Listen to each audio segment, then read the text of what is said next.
Hi, Danny. We are at the end of season one of Let's Talk Neuroscience. We are. How does it feel? Oh, it's been a bit of a roller coaster, hasn't it? It was a real explosive start, I would say. Yes, I think unexpected. Yeah. Certainly. Yeah, what happened at the start? Give us a little summary for anybody who wasn't watching. Well, the way I remember it is that we had pre-recorded a couple of episodes. We were going to take our time Yeah, and have a think about how we wanted to kind of launch and pace the topics and those kinds of things. And yeah, then one of our wonderful guests, Dame Uta Frith, yeah. who we had an episode with her already recorded, went and did some interviews and sort Yes. of her Got critique. a lot of attention. She did, and her critiques of the autism spectrum, really hit the social media pages and the public discussion, and so we We had thought, this interview pre-recorded, so we thought maybe now's a good time to put it out, yeah, didn't we? we thought we should try and I remember us sort of saying maybe we could offer some nuance to the conversation and maybe a bit more context to Uta Frith's points that she was making in the kind of more print interviews. Yes. Yeah. So did it work out that way? Well, I think we got more reach than maybe we thought we would have done in, Yes, that's certainly true. Yes, in launch. fact, I have to say, my concern putting it out mostly was, is anyone going to want to listen to this? Because we are unknown. Well, it was our first podcast episode. We didn't have any kind of back history. I Yeah. think my concern was, are we going to have 5 listeners? Yeah. Um, Yeah, and so we definitely don't have that problem now, do we? But, I think we would probably both agree that there's pros and cons to starting with such a kind of a controversial subject yes. matter, I suppose. And I know that we've had a lot of feedback, both positive and critical feedback Yep. about kind of the nature of the conversation, and Mhm. also our lack of challenge, I suppose, came up quite quickly, didn't it? So we Yeah. were Which we actually was a think about that deliberate quite early. choice, wasn't Mm, it? Because I suppose we were not thinking about that episode with Uta Frith as a standalone episode, although it came out that it seemed that way for people because it was our first episode.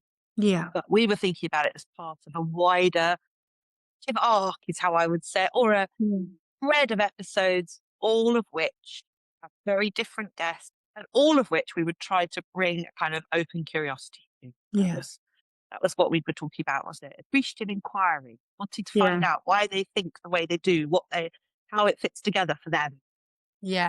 I mean, I do think I envisioned something a bit more interactive and a bit more, with us challenging and a bit more kind of debate style initially. But I remember we had a conversation quite early on around the need really to let people Re Oh, really, really, express their perspective, and for us to sit with that, as hosts, and for the listeners to sit with that, and for it to be a more of a long form conversation, that expands, and unfolds over time, and not trying to resolve all of the conflicts and dilemmas and contradictions in each episode. So because that's not possible, is it? And also, I think the choosing of a sort of long form podcast like this was deliberately because there's such a lot of short form stuff out there, actually. mm, Short form, polemical, combative, polarized. There's loads of that on social media, but I thought we needed more listening without a defensive reaction. It's easy to become defensive, isn't it, when you listen to someone that you don't agree yeah, with? And actually, we need to, I think, I just felt, yeah, I do feel, and I still feel that we need to listen with open curiosity. Uh, yeah. And I but I do thought, think I do think that across the whole of the first series, yeah, we've portrayed such a wide range of perspectives and lots of different lived experiences and professional perspectives. And I think we've made a really good start with that. So for any listeners that have followed the whole way through, I think they will be seeing lots of challenges to different ideas, just in the different perspectives that we're showcasing, really. because what we did at the beginning with releasing Uta's episode did shape that whole first season because Mm. 6 people Yeah, dropped out yeah, immediately, truly. including episodes we'd already recorded because we'd released that episode. Mm. So that meant that the shape changed because there were also people then who got in touch and said, I'd Yeah. like to tell you what I think, which was actually amazing. I think for Mm. me, it was a very intense time, but I had lots of people got in touch with me personally because I did put out a thing in social media saying Yeah. we would welcome people who want to talk. And I did have informal chat with all of those people. So I had quite quickly after that happened, quite a lot of discussions about what they thought about what had happened.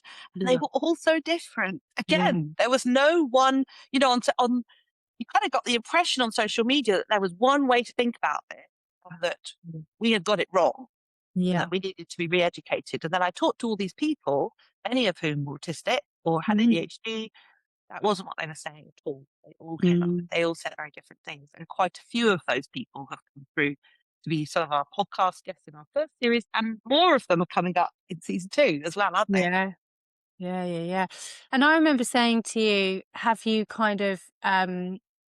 selected a range of perspectives, of different perspectives from the people that have got in touch with you? And you said, no, actually, this is No, quite an yeah. organic response that we've had here. And it's just naturally a very broad range of perspectives and opinions on those early episodes, such as each Yes. episode. It was amazing. And yeah, we had people who came very much from a lived experience perspective, and then we had people who came from a professional perspective, and Yeah. people who brought those two things together.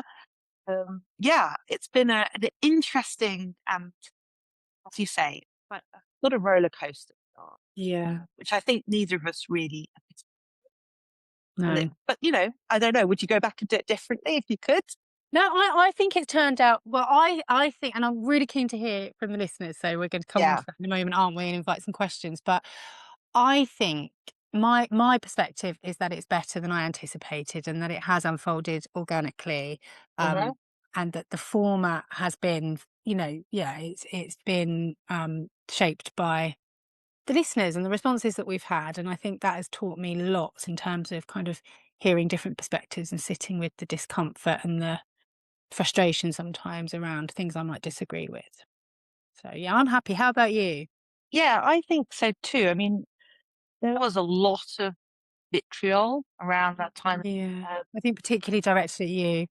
yes, and that I wasn't really expecting. I think that had two sides to it as well, because I think people saw that response as well. So when people were getting in touch to want to come on the podcast, they weren't just talking about things Food Express then, but also observing the online dynamics that are happening within discussions about autism and neurodiversity. That was really useful and really Yeah. interesting to have that right in the room from the start. You know, it's like it meant that we didn't have kind of a few episodes where everybody was finding their feet in a way, because we'd established that there was controversy in this area Yeah. right Yeah. from the beginning. Yeah. Those early people who said, "I'll come and talk to you," I just really appreciate them Yeah. massively, Yeah. um, Me too. because it was a big step of faith. It was a big to do that, when I in particular was being portrayed as abusive and harmful. Mm, mm. I think it takes a lot to say, actually, we're going to come on, tell you what we think. Yeah. So, yes, so I would like to thank all of those people who did that. I really appreciated it. Yeah. So, the point of this little mini episode that we're recording was that we would like to hear a bit from listeners, wouldn't we? Yeah. We'd like to know if there are questions people have that they'd like to see answered, that they'd like Mhm. us to answer ourselves, maybe, or that they'd like us to be bearing in mind when we're thinking about our guests. We cannot Yeah. guarantee that we'll ask any of your questions because we don't know what they'll be. But also, I suppose we're just seeing whether there'll be enough questions out there for us to do an episode. An episode. Yeah, absolutely. And I suppose one thing to say is that we've got a sort of mini series of just 2 interviews before Oh yes, our special next guest. full series. 2 special guests. The first episode is this week, or it might be last week, depending on when Yeah, this goes out. um, with you. yeah. With you telling your story about your journey into clinical psychology, and then your Then it's relationship you. with this topic, and then it's me Yeah. next week, hopefully. So yeah, so listeners will have an opportunity to hear from us and to hear about our position within this topic, I guess, and within this space. And why we felt it's important to start, part of it, isn't it? Yeah, And then we're going to have another series of guests, we are. probably another 10, maybe a couple more. Yeah, do you want to give the listeners a bit of an idea of what we've got What coming we've up, got and, coming up. Well, if there's a sort of slight different um tone different to the start. conversation? Yeah. Well, we got, I think, thinking we've got some. I think there are some really interesting people actually. So we've got educational psychology for bringing that kind of perspective from schools. Yeah, We got a good have themes for. it is, yeah, it's been a theme, but I think it's really useful to talk to somebody who works in that context. And I suppose one of the themes that's come up just over the first season, hasn't it? It's been the difference between children and adults Yeah, and how things are different and how we often maybe merge the two together and talk about autism or neurodiversity without appreciating just how different those two worlds can be. yeah, and we've got some really gritty conversations, I think, coming up, and really kind of getting into that tension. Yes, I think so. We've got Helen Pluckrose We have. to talk about critical social justice theory and how it applies to neurodiversity. We have got a couple of clinical psychologists who hold that dual role of being a parent and a clinical psychologist, talking about neurodivergence and what they have done, how that has affected their families, and what their sort of perspective, and how that professional and personal merging. Yeah. We've got somebody talking about overdiagnosis, is a hot topic. Yeah. Pediatrician, going to talk about that. What else have we got? We've just got lots of really interesting conversations. I'm actually really excited. Looking through the list, I'm like, this is going to be a great second series. Yeah, we should probably say we've recorded the second series. They're all recorded. We just haven't quite We've got them been ready. Yeah, very, very busy.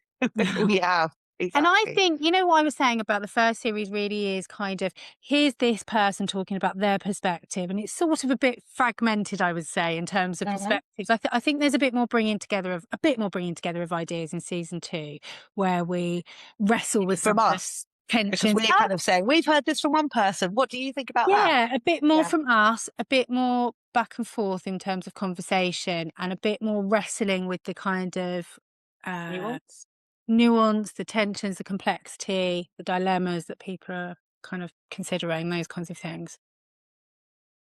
I think we would really like to hear from this. Yeah. If you have some questions, please, you can put them in the comments on our Substack if you're listening to this on Substack. If you're not listening to this on Substack, you can go and subscribe. You could email it to us, both of us website. I think I have one, naomifisher.com. Do you have or naomifisher.co.uk? Do you have a website, Danny, where they can email? I do. Mine's Danielle at danielledrinkwater.uk. So you could email us if you don't want your question to be out there in public, or you could put as a comment. But either way, we'd really like to know what kind of things are going on in your head whilst you listen to the episodes. What things and also, I suppose we'd like to know what kind of topics would you like us to cover more going forward? Are there people who you think would be really good? I've already had a few suggestions of people actually, and we do reach out to people. Not everybody says yes, but yeah, if you know someone, or if you yourself would really like to come on and think you've got another interesting perspective. Absolutely. We can't promise to do it very quickly right now because we're having a bit of a pause now from recording, aren't we? I think recorded a lot of episodes, quite a short space. Yeah, so please do get in touch with questions. If we've got enough questions, we will do a Q&A session where we can kind of answer some of those and try to respond to some of those and share our own thoughts. And yeah, any ideas about what else, you know, how you'd like us to go about kind of future episodes of the podcast, what you want from us really would be great. Great. Thank you. And Danny, I'd just like to say thank you for doing this podcast. It's been a roller coaster, but it's been really good. Yeah, thank you. It's been great. A real labour of love, I would say. Absolutely. All that editing. Yes. Okay.